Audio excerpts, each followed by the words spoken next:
এই যে কুমিল্লার কুত্তা, এই কুত্তাটিন সহজে মানুষ হইব না।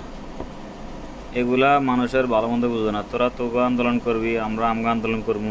বিভাগ নিয়ে তোরাটা করছস, আমরা আঙ্গটা করতেছি। কেউ তো কাউরে বাধা দিতেছে না, তোরাই কাজ করলি কে লিগে? বলা কুত্তার বাচ্চারা।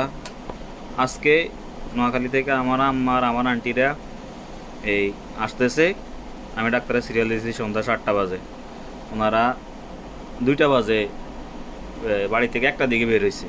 তো এই 6টার দিকে চলে আসার কথা, 6টা 7টার দিকে আসার কথা, সে ডাক্তার দেখাবো। এই ওদের আন্দোলনের কারণে, ওরা নোয়াখালীর লোক আন্দোলন করছে, এজন্য ওরা বিশ্ব রোডে গাড়ি আটকে দিচ্ছে। ওনারা এখানে প্রায় 1.5 ঘন্টার মতন বসে ছিল, আসতে পারে নাই। আজকে ডাক্তারও দেখাইতে পারেনি।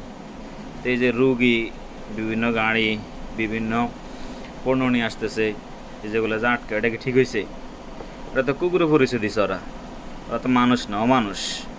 ওদের এই কাজটা কি করা ঠিক হয়েছে? আমাদের নোয়াখালী বিভাগ চাই, এই আন্দোলন চলবে, চলতেই থাকবে। তোরা কি করতে পারস করিস।